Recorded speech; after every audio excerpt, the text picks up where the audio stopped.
There comes a moment in every person's life when the soul no longer allows them to hold on. We try everything to keep the bond alive. Memories, promises, even illusions. But something deeper, far more ancient, begins to whisper that it is time to let go. And when that moment arrives, it is not merely a relational shift. It is the beginning of an inner transformation that cannot be undone. You see, when you finally decide to let someone go, you're not just ending a relationship, you're unbinding yourself from a version of who you were. For so long, much of your identity may have been wrapped around the presence of that other person. Their validation, their love, even their absence, shaped how you saw yourself. In psychological language, this is what we call projection. You projected the unlived parts of yourself onto them. Your unexpressed needs, your hunger for safety, your longing for the divine. And as long as they were there, the illusion remained intact. But the moment you let go, everything that was projected onto them begins to come back home. And it doesn't come back gently. It comes back with force, with confusion, with pain, and above all, with truth. The psyche does not waste suffering. Every loss, every heartbreak, every goodbye is a signal to return inward. The departure of the other becomes the arrival of the self. And the self, unlike the ego, cannot be manipulated or distracted. It demands wholeness. It wants you to reclaim what you gave away, your strength, your intuition, your power, your ability to be complete in solitude. And that's where the real journey begins. This journey is not comfortable. It is in many ways a kind of death. The death of a fantasy. The death of an identity that no longer serves your growth. You may feel disoriented, as if the very ground beneath you has shifted. That's because it has. Your psyche is now restructuring itself around a new center. Not around the other person, but around something deeper, more eternal. Around the self. And when that shift begins, you will notice something remarkable. What once felt like an unbearable emptiness begins to take on another quality. Not void, but spaciousness. Not abandonment, but possibility. Not loss, but liberation. When we cling to people, often unconsciously, we are not clinging to who they are. We are clinging to who we were when we were with them. We are clinging to safety, to familiarity, to a version of ourselves that was once enough. But growth demands that we outgrow even the containers that once nurtured us. Letting go is not a rejection of love. It is the recognition that love must evolve if it is to remain true. And sometimes the most profound act of love is to release, not out of resentment, but out of reverence for your own unfolding. So much of the pain you feel is not actually about the other person. It is about the identity you constructed around the relationship. That identity may have made you feel chosen, desired, important. And now that it is dissolving, there is fear. Who are you without that role? What remains when you are no longer defined by being wanted, needed, or remembered? These are not just emotional questions, they are spiritual ones. And the answer cannot be found in the past, nor in the other. It must be found in silence, in solitude, in the sacred, inward gaze that leads you back to your true self. And when you begin to see yourself, not as broken or abandoned, but as whole and becoming, you will realize that what you thought was an ending was only a threshold. The person you let go of was never the destination. They were the mirror. They showed you the parts of yourself you couldn't yet see. They awakened longing in you so you could learn to fulfill it within. They left so you could arrive. The pain of letting go is real, but it is not the end. It is the birth canal through which your deeper self emerges. And you must let yourself grieve, not just for the person, but for the identity you built with them. You must mourn the dreams that will never come to pass, but you must also recognize that there is something greater rising within you, something ancient, something wise, something whole, and that something has waited a long time to be known. Letting go, then, is not a defeat. It is a sacred return. It is the moment you stop outsourcing your worth and begin to reclaim your soul. And that, my friend, is when everything truly begins. Most people believe that when they let someone go, the hardest part is losing the person. But that is not entirely true. The hardest part is what rises inside you afterward. That quiet space left behind by their absence does not remain empty for long. It quickly becomes filled with emotions you didn't know you had. Anger, fear, longing, confusion, grief. And if you are brave enough not to run from these feelings, you will find that they are not just about the other person. They are about you. They are the parts of yourself that you had hidden, repressed, or projected outward, now returning home. And for the first time, you are forced to meet them face to face. When you let someone go, you awaken what lies beneath the relationship, beneath the attachment, the need, the longing. There is the shadow. It is what you didn't want to see while you were in love. It is what you suppressed to make the relationship work or to protect yourself from pain. It is the truth you feared because you thought it would destroy you. But it will not destroy you. It will free you. Every heartbreak is a mirror. And that mirror doesn't just reflect the beauty of love, it also shows you where you are still divided within. You see, when you loved them, you may have believed you were whole because of their presence. But when they left, you realized that certain parts of you were never fully yours. They were built around fear. Fear of abandonment, fear of being truly seen. And now that they are gone, the shadow rises to reveal those fears, not to shame you, but to invite you to heal. This is where the spiritual awakening deepens. The emotions that surge after letting someone go are not obstacles to be avoided. They are invitations to be accepted. The sadness that overwhelms you, the rage that catches you by surprise, the deep loneliness that creeps in late at night. These are not mistakes. These are messages. They carry within them the voice of the self, asking you to turn inward and listen, perhaps for the first time in your life. Many try to bypass this process. They fill the silence with distractions. They chase new relationships, numb themselves with pleasure or work, or convince themselves they've moved on before the inner work is truly done. But no matter how fast they run, the shadow waits. Because the shadow is not a punishment. It is a necessary part of the path. And if you truly want to awaken spiritually, you must walk through that valley, not around it. You may discover that beneath the pain is a child, forgotten and afraid, a younger version of yourself that learned long ago that love must be earned, that presence could be withdrawn, that safety could be conditional. And in the intensity of your adult heartbreak, that child rises again, crying out for the attention and healing they never received. This is the sacred task of letting go, not just to release the other person, but to rescue the parts of yourself that got lost in loving them. It may not be graceful. There will be moments when you don't recognize yourself, when tears come without warning, when your chest feels heavy and the world looks dim. But in that darkness, something begins to glow. It is not the light of the other returning to make you whole. It is the light within you, emerging from the very place you feared to enter. And so, you stay. You sit with the ache. You hold the silence. You let the shadows speak. And slowly, you begin to see that you are not broken. You are being shown what needs your care. You are not being punished. You are being asked to evolve. The heartbreak was not a cruel twist of fate. It was the soul's way of breaking open the cage you built around your pain. You thought letting go was the end. But letting go is only the surface. What truly matters is what happens afterward.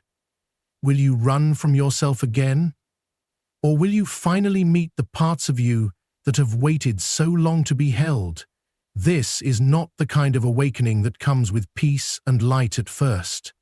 This is the kind that comes with raw truth, with vulnerability, with transformation born of fire, and yet it is the most honest awakening of all. Because when you choose not to abandon yourself in the aftermath, when you allow the shadow to become your teacher rather than your enemy, you begin to uncover a strength that no one can take from you, a clarity that cannot be shaken, a love that does not depend on anyone else to be felt. You begin to become whole, not by erasing your wounds, but by embracing them. And that, at last, is when the healing truly begins. There is something sacred about the moment you let go of someone and sit in the silence that follows. At first, it may feel like devastation, like the world you built around that person has collapsed and taken you with it. But if you do not run from the silence, if you stay with it, breathe with it, listen to it, you will begin to notice something extraordinary. Something deep within you begins to stir. It is faint at first, like a whisper you can barely hear.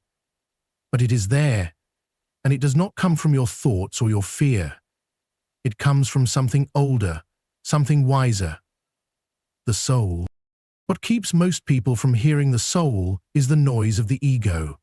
The ego clings to stories. It says, "I was abandoned," or "they were the one," or "I'll never feel that again." The ego panics when it loses control because it is built on attachments, titles, relationships, identities. And when you let go of someone who meant everything to you, the ego doesn't know what to do with the emptiness that remains. It fights to maintain its sense of importance, and in doing so, it creates suffering. But suffering has a purpose. It breaks down the walls the ego built around the soul. There is a certain kind of death that occurs when you let go. Not a physical death, but a death of the false self. The part of you that believed it needed someone else to be whole. The part of you that built your identity around being loved, being chosen, being seen by another. When that is taken away, it feels like you are unraveling. And in many ways you are. What unravels is who you thought you needed to be in order to be loved. The soul does not fear this death. The soul has been waiting for it. Because only when the ego begins to dissolve can the deeper self come forward. This is not a comfortable process. It is raw. It is uncertain. It requires humility. You must be willing to lose the version of yourself that was dependent on someone else's presence. You must be willing to feel the vulnerability of not knowing what comes next. You must be willing to trust that beneath the pain there is meaning. And there is meaning. Because what you're experiencing is not just heartbreak, it is initiation. The person you let go of, whether they knew it or not, was part of your awakening. They were the catalyst. They pulled you into love so that you could taste the fullness of connection. And then, when it was time, they left, so that you could discover the connection that has nothing to do with anyone else, the connection to your own soul. When the ego dies, what remains is presence.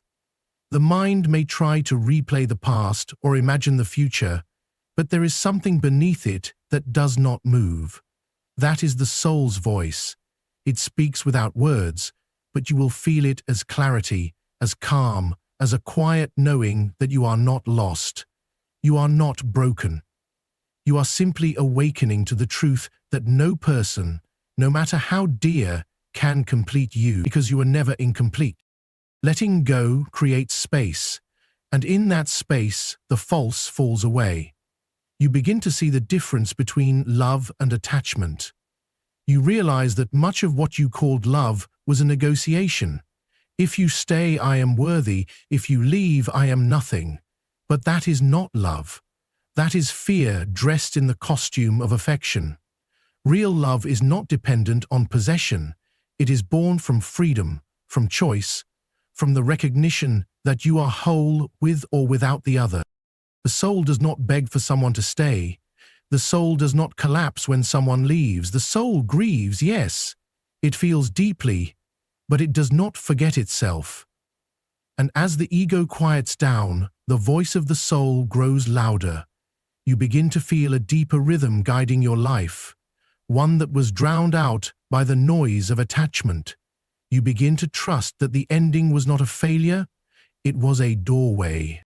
And what lies beyond that doorway is not someone else to complete you. It is not a replacement or a distraction or a new story to get lost in. What lies beyond that doorway is you, the real you, the self that does not need to prove anything to be worthy of love, the self that does not fear solitude, because in solitude it meets the divine, the self that is not driven by the need to be chosen, because it has already chosen itself.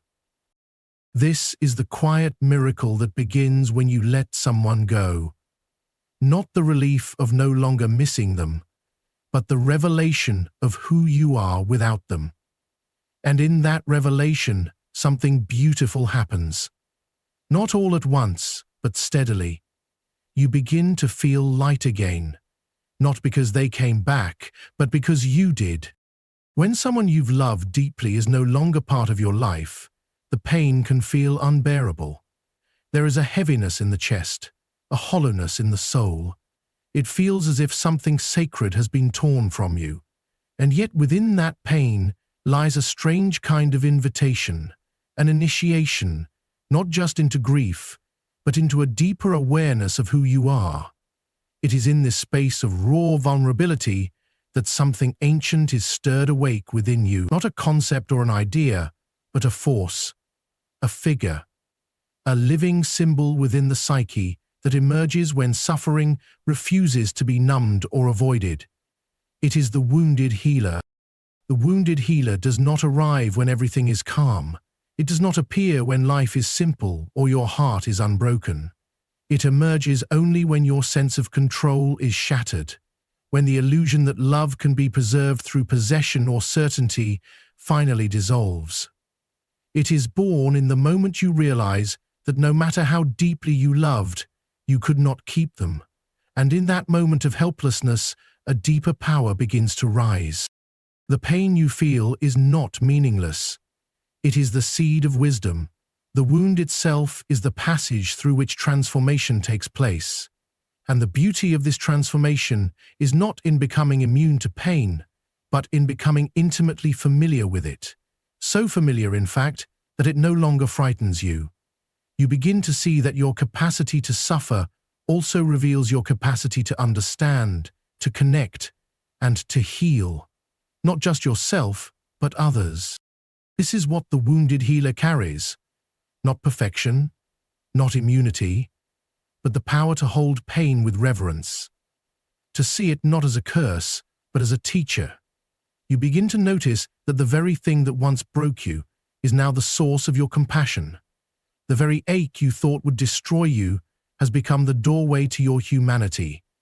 You can sit with others in their sorrow, not because you have all the answers, but because you know what it feels like to not need any. When you let go of someone, you may believe that a chapter is closing, and in many ways it is, but something else is beginning as well. A chapter where you no longer run from your wounds, but allow them to guide you, where you stop trying to look strong and begin to feel strong in your truth, where your brokenness is no longer a source of shame, but a source of sacred authority. You are not broken in the way the world fears. You are broken open, like soil ready to receive the rain, like a vessel cracked just enough for light to pass through. And the light that comes through you now is softer, wiser. It does not seek to impress. It seeks only to be real. The wounded healer does not need to be perfect. They only need to be present. As this presence grows within you, you'll begin to notice something subtle. People will feel safe around you, even if they don't know why. You'll say less, but your silence will speak more. You'll listen with your whole being, because you've learned that pain doesn't need to be fixed. It needs to be witnessed. And in witnessing it, in holding space for it, You become an instrument of healing in a world terrified of its own vulnerability. This is not the path most people choose. It requires that you stop running from what hurts. It asks you to stop pretending that you're fine and instead be honest about your journey. It requires courage, not the loud kind, but the quiet kind. The kind that holds your own hand in the dark and says, "I will not leave you." And when you can do that for yourself, you begin to do it for others. Not out of obligation, but out of deep empathy. You've walked through the fire, and now you carry its warmth, not its flame. Letting go of someone was never just about moving on. It was about what that loss awakened in you. It was about becoming someone who no longer hides from pain, but holds it with dignity. It was about discovering that the healer you once searched for in others lives quietly inside you, waiting for the moment you are ready to embrace all that you are. Not just the beautiful, but also the broken, the scared, the grieving. And so the wound becomes a source of strength, not because it disappears, but because you learn to carry it with grace. Not because you forget, but because you remember differently, with understanding instead of regret, with depth instead of despair. You become someone who knows that love is not measured by whether it stays, but by how deeply it changes you when it leaves. This is how the healing begins, not through forgetting, but through becoming. There comes a moment after the grief has been honored and the silence has been endured, when something unexpected begins to rise within you. It doesn't announce itself loudly, nor does it arrive fully formed. It begins slowly, like sunlight pressing through the cracks of a long-closed door. At first, you hardly notice it. A breath comes a little easier. A morning feels a little lighter. There's a sudden moment in the middle of your day where, without warning, you feel peace. And it's not because the pain is gone. It's because you're no longer resisting it. This is the emergence of inner strength, a kind of strength that isn't taught, but discovered. And it can only be found in the aftermath of letting go. When the person you held so tightly is no longer there to define your worth or your direction, the task falls to you. It is in that absence, in the deep ache of solitude, that you begin to ask questions you had once buried beneath attachment. Who am I without them? What do I truly want? Where do I go from here? These questions do not demand quick answers. They are not puzzles to be solved, but invitations to grow into yourself. Slowly, you begin to remember parts of you that you once silenced to keep the relationship intact. You begin to rediscover dreams you had shelved, passions that had grown quiet, and perhaps most importantly, you begin to hear your own voice again. Not the voice that begged to be loved, not the voice that feared being left, but the one that was always there, beneath the noise, the voice of your own becoming. The journey back to yourself is not a return to who you were before them. It is not about reclaiming a version of you that existed before the love and the loss. It is about becoming someone new, someone deeper, someone forged in the fire of release. The pain you carried begins to shape a resilience that isn't brittle or defensive, but rooted and alive. You do not harden, you deepen. You do not close off, you become more discerning. There is something profound about realizing that you can stand on your own, not because you no longer feel, not because you've closed your heart, but because you've learned that you are enough as you are. This is not a loud, triumphant moment. It is quiet, sacred. It shows itself when you wake up and no longer search for them in your thoughts, when you walk into a room and no longer wonder what they would think, when you choose something for yourself simply because it brings you joy, and that joy no longer feels like betrayal. Strength is often misunderstood. It's not the refusal to cry, it's not the ability to pretend you don't care. True strength is knowing that you can care deeply and still let go, that you can love and still choose yourself, that you can grieve and still grow. This kind of strength is born from integrity, from choosing what aligns with your truth even when it hurts, even when it means walking away from what once felt like everything. What begins to form inside you is not armor, it is clarity. You no longer tolerate what diminishes your spirit. You no longer chase what does not reciprocate your energy. And you no longer fear solitude, because in solitude you found something that no relationship could give you, an unshakable connection to your own soul. The self that emerges from this process is not perfect. It still remembers the pain. It still carries traces of what was lost. But it carries them differently now. Not as weights, but as markers of growth. Scars that do not sting, but remind you of the strength it took to heal. You begin to realize that the person you let go of wasn't just someone you loved. They were someone who helped you come home to yourself, and though they may no longer walk beside you, their presence played a role in your awakening. What once felt like the end is slowly revealed to be a beginning that does not rely on someone else's presence, but on your own return. You've come back not as a victim of loss, but as a student of life. And in that return, there is power.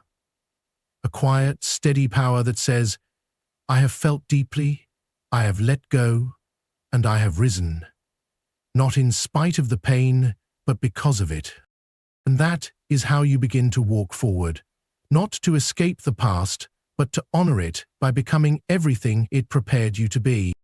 There is a moment, often unnoticed at first, when you begin to feel the shift. Not in your circumstances, not in the world outside you, but in your inner landscape. It is subtle, yet profound. It is the realization that the pain no longer owns you, not because it has vanished, but because you are no longer gripping it with the same desperation. This is the final movement in the spiritual awakening that comes from letting someone go. Integration. It is where all the fragments, the grief, the love, the loss, the growth, begin to settle into place. They do not vanish. They become part of you. You are no longer someone who merely endured something. You are someone who has become something. At first, the experience of loss scatters the self. It feels as though parts of you are everywhere, some still clinging to memories, others resisting the future. It takes time for those parts to return home, and they don't return through force or will, they return through grace, through presence, through the decision, repeated again and again, to meet yourself exactly where you are, without judgment. That is how the soul reclaims its wholeness. Not by undoing the pain, but by embracing it as part of the path. When you reach this point, there is no longer a need to rewrite the story. You no longer ask whether they were right or wrong, whether the timing was fair or cruel.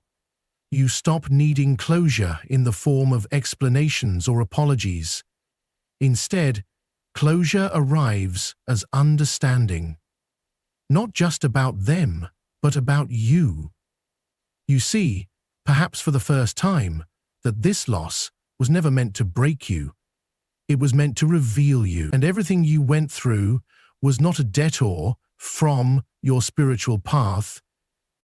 The soul's growth rarely comes through ease, it comes through fire. But not all fire is destructive. Some fire is sacred. Some fire burns only what is no longer needed. You begin to understand that what you lost made space for what could finally emerge. And what emerges is not a version of you who forgets, but one who remembers differently, with gratitude, with grace, with reverence for the exact way things unfolded, even if you would not have chosen it yourself.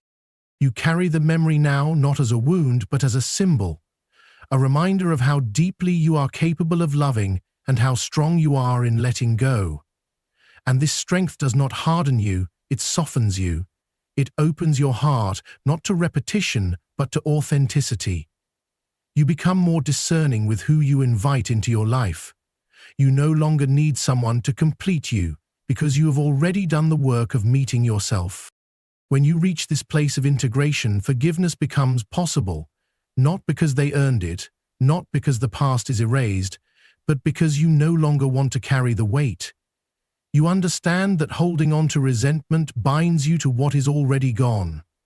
You choose peace not as a passive act, but as a declaration. I will not let pain define my story.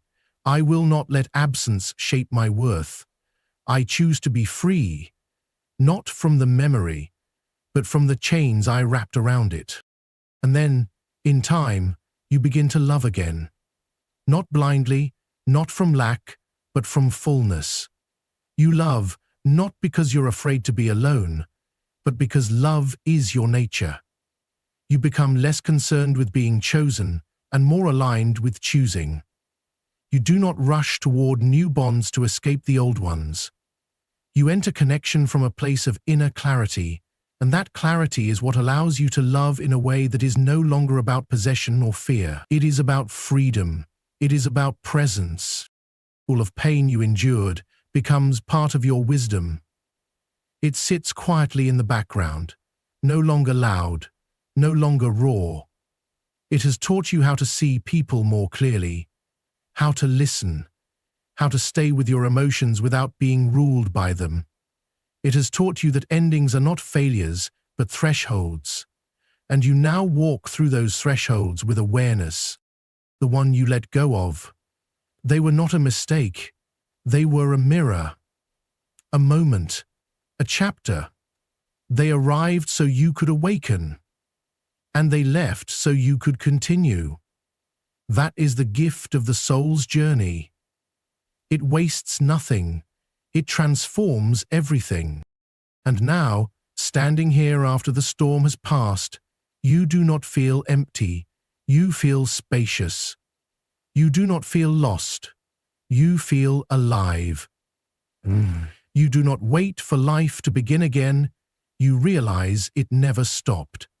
It only asks you to begin again, this time with your whole self. And so when you finally let them go, it is not the end of love. It is the beginning of truth. You do not lose yourself in the letting go. You uncover yourself. What breaks you also builds you, and what leaves you also leads you back to the soul you are always meant to become. If this touched your heart, don't forget to like, subscribe, and explore more videos just like this. Thank you.